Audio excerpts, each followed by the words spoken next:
Nous passons maintenant à une partie très importante des fonctionnalités de iGetPlan, c'est les propriétés. Qu'est-ce qu'une propriété pour iGetPlan? Une propriété, ça va être une information qui va être associée soit à une quantité, soit à un folder de quantité.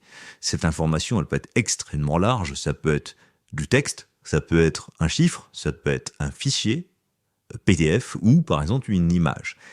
Après, l'utilisation de cette information peut être évidemment infinie.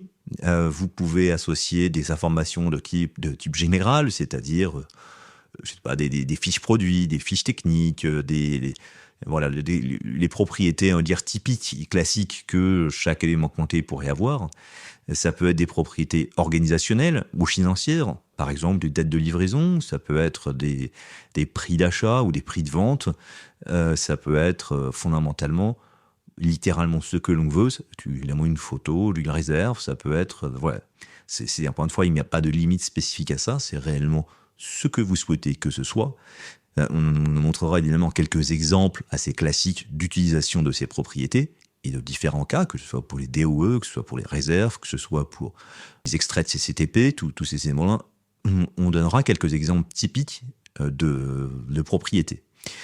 La finalité de ces propriétés, elle est double. La première, c'est faire en sorte que l'information soit triée, centralisée dans le logiciel. C'est-à-dire que la personne qui, par exemple, va créer ses quantités, créer ses compteurs, va pouvoir d'ores et déjà associer ces compteurs à de l'information. Ça peut être des extraits de CCTP, c'est-à-dire que l'information qui va être rentrée dans le logiciel va être extraite, par exemple, d'un cahier des charges, où il va rajouter uniquement l'information pertinente pour la quantité et pour lui ou les autres, et surtout potentiellement pour les autres utilisateurs qui n'auraient pas forcément le temps d'étudier autant le projet.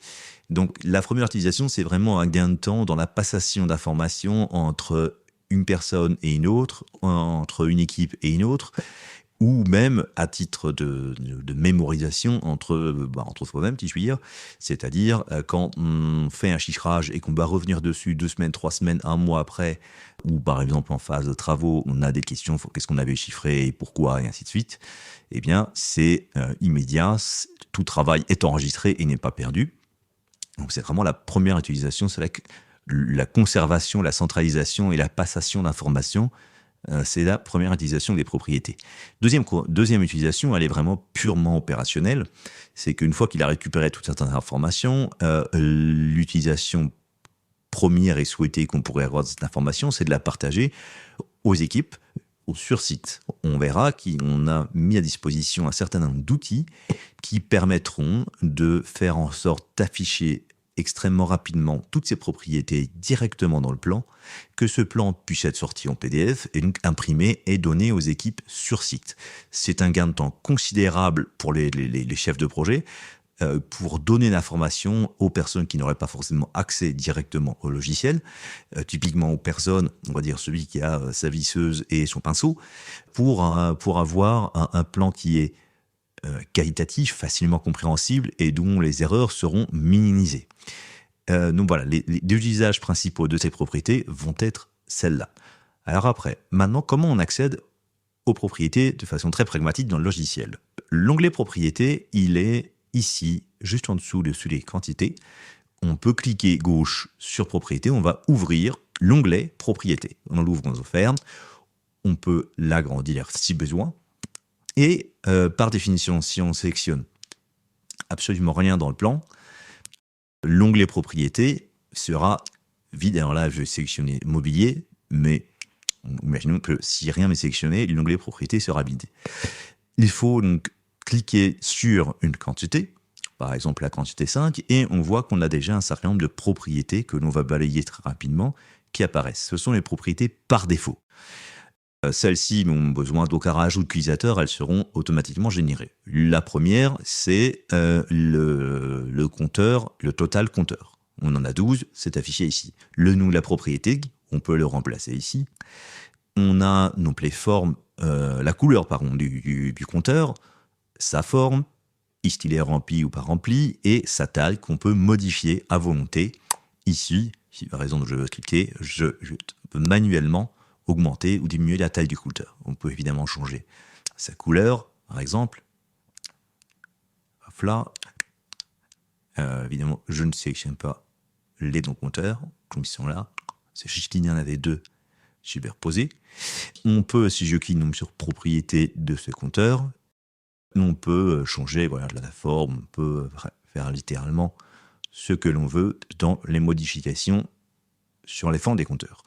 On a ensuite la représentation graphique, ce que l'on va appeler par diminutif rep. C'est le dessin qui a été associé à la quantité. Il a pu être associé automatiquement lors d'une recherche. Par défaut, à chaque recherche, vous allez associer l'élément sélectionné comme étant une rep de la quantité. Il peut bien sûr y avoir plusieurs reps. On peut, donc si on relance plusieurs recherches comme même quantité, on aura toutes les recherches qui vont s'afficher ici. On peut en rajouter manuellement. On verra comment faire dans tout ce qui va être utilisation des reps et des dessins d'exécution. Mais on peut également le définir par défaut et supprimer une rep si besoin. Ça peut se faire dans l'onglet propriétés.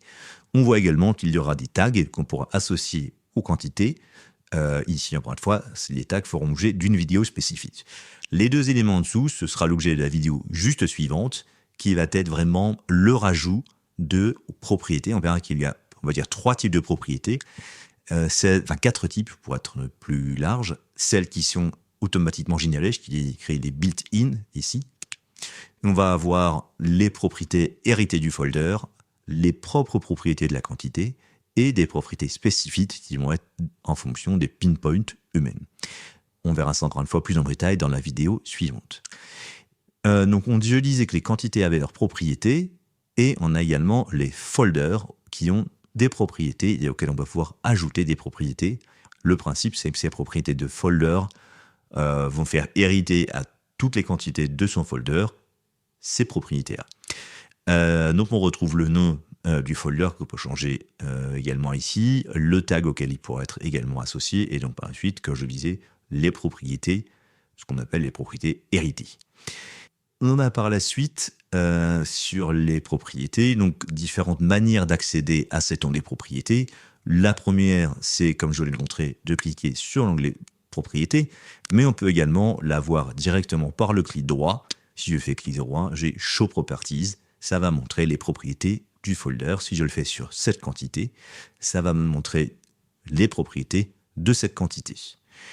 Voilà pour les grands principes et les éléments de base sur les propriétés.